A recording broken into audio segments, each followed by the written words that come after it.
Hello and welcome to Signaturetv News. I'm Pius Charles. We start today's news with the National Security Advisor NSA, Nuhu Ribadu, saying that Nigeria has resumed the prosecution of all Boko Haram detainees in Kainji. Ribadu was speaking at a two-day high-level African counterterrorism summit in Abuja. According to him, Nigeria is also gathering intelligence on the activities of Boko Haram and the Islamic State West Africa Province, ISWAP, to tackle the groups headlong. Ribadu says the summit highlights the strategic commitment of Nigeria to the UN counterterrorism agreement, adding that Africa faces threats from diverse terrorist groups who exploit local vulnerabilities.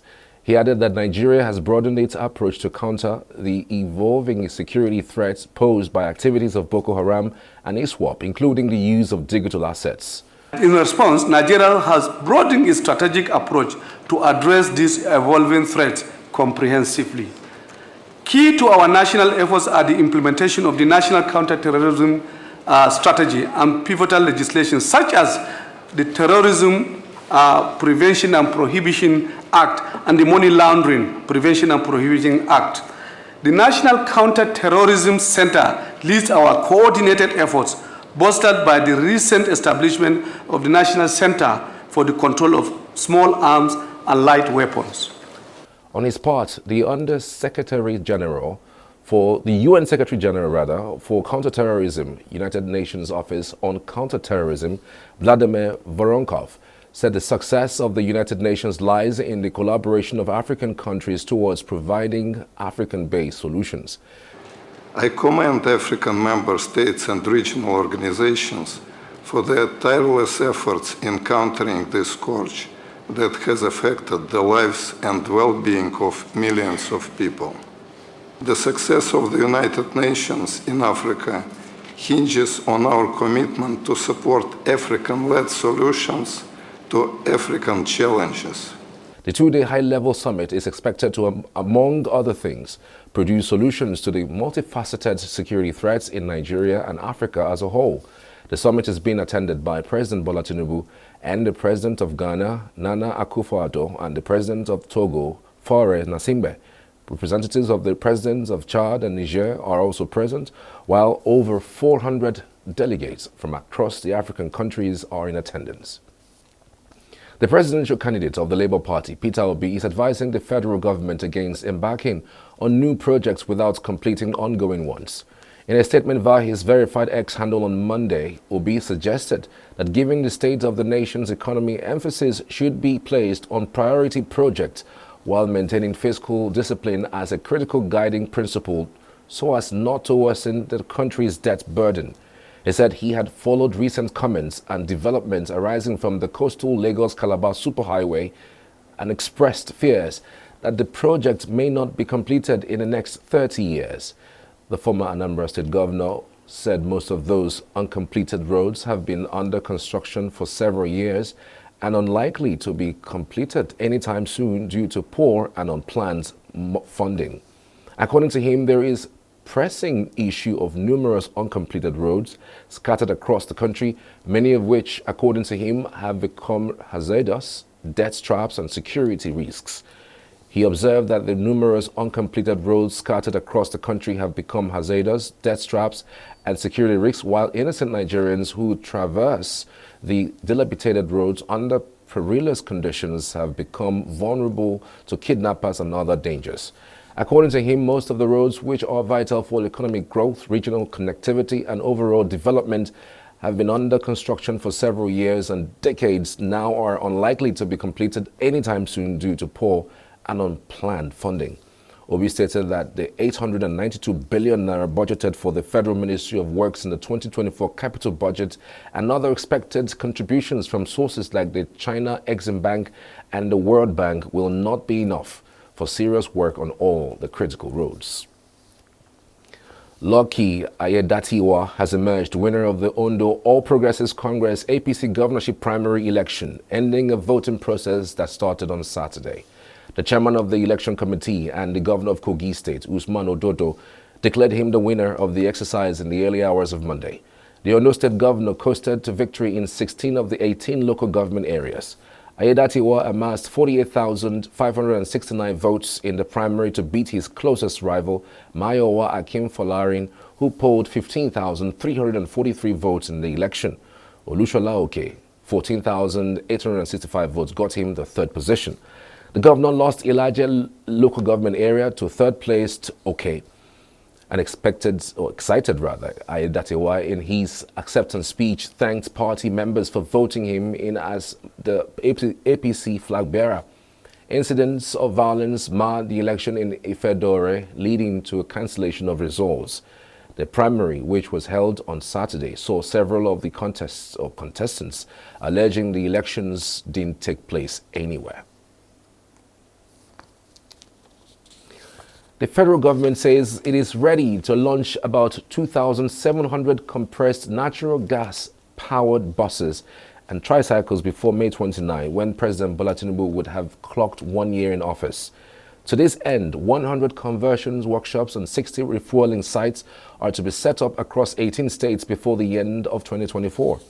The special advisor to the President on Information and Strategy, Mr. Bayo Onanuga, who revealed this in a statement he signed Sunday, assured that by the end of May, Nigeria will take some steps to join such nations that already have large fleets of CNG vehicles. Onanuga said all is now set for delivery of the first set of critical assets for deployment and launch of the CNG initiative ahead of the first anniversary of the Tinubu administration on May 29th. He added that in all, over 600 buses are targeted for production in the first phase, which will be accomplished in 2024. In October 2023, about 5 months after the removal of the petrol subsidy, President Tinubu launched the presidential CNG initiative to deliver cheaper, safer, and more climate-friendly energy. The federal government earmarked 100 billion naira, part of the 500 billion naira palliative budget, to purchase 5,500 CNG vehicles, buses and tricycles, 100 electric buses and over 20,000 CNG conversion kits, with plans to develop CNG refilling stations and electric charging stations nationwide. Reports say gunmen have killed a professor of law at Babcock University, Ileshan, Ogun State, Yinka Olomojobi, and abducted 2 others in the Iperu area of the state. Olomojobi was shot dead on Friday for allegedly refusing to be taken away by the suspected gunmen. While he was shot dead, 2 residents were kidnapped and taken to an unknown destination. Spokesperson of the Ogun State Police Command, Omolola Odutola, says one person, 2-week-old security man Awada Ishaya, have been arrested in connection with the incident. It was gathered that gunshots were heard at the Ajade Event Center on Sogomu Road in the Peru area in Ogun State. Eyewitnesses reports that 8 men dressed in black and armed with guns emerged from an unknown place, went into the relaxing lounge and opened fire indiscriminately. Professor Oluwojubi was later identified as the victim, shot in the chest for resisting to go away with the gunmen. A raging rainstorm on Sunday wreaked havoc at the Sangota in Adodo-Ota local government area of Ogun State, plunging over 40 communities into darkness. The storm pulled down electric poles and cables, disrupting traffic on the Sangota highway on Sunday afternoon. The Ibadan Electricity Distribution Company confirmed the incident in a public notice and appealed to residents to avoid contact with the broken poles and cables. It urged residents not to tamper with the electrical installation in an attempt to have them repaired, saying its technical team was working to clear and replace the affected poles and cables. It further advised them to report any incident and avoid repairing or tampering with electrical installations. Troops fighting insurgency in Borno State have reportedly discovered an Islamic State West African province terrorist bread production factory hidden within their den in Meisani, Timbuktu Triangle in Damboa local government area of Borno State. The troops, who belong to Operation Lake Sanity III under Operation Hardin Kai, according to intelligence sources, stumbled upon the bread factory during an exploitation mission into the terrorist hideout on Sunday. The factory was destroyed, while items discovered include 2 Lister generating plants, one baking machine, and several baking materials. According to the reports, the discovery came amidst a week-long clearance operation aimed at decimating the terrorists from their stronghold in the Timbuktu Triangle, an area comprising BUK 1, 2, and 3, Talala, Ajigin, Dusula, Abulam, and Goji's region, a region notorious for harboring these extremist groups. Despite the complexity of the terrain, characterized by highly fortified camp, mostly located under thick foliage, and IEDs planted in several locations within the Timbuktu Triangle, the troops continued to maintain high fighting efficiency. An Anambra State-based activist, Ifeanyi Okonkwo, has dragged the governor of Anambra State, Professor Charles Soludo, and three of his predecessors, Chris Ngige, Peter Obi, and Willie Obiano, to a federal high court for allegedly running the affairs of the 21 local government areas in the state with unelected officials. Okonkwo is praying the court to hold that by administering the councils through officials who are not democratically elected, Soludo and his predecessors have contravened both Section 7 of the 1999 Constitution of the Federal Republic of Nigeria as amended, and a subsisting judgment of the same court, which he said declared that the Anambra State government has no powers to appoint officials to govern the local government areas. The plaintiff is claiming that having acted contrary to the Constitution, which they swore to uphold, the defendants should be barred by the courts from contesting election or occupying public office or seeking for re-election under the 1999 Constitution of the Federal Republic of Nigeria.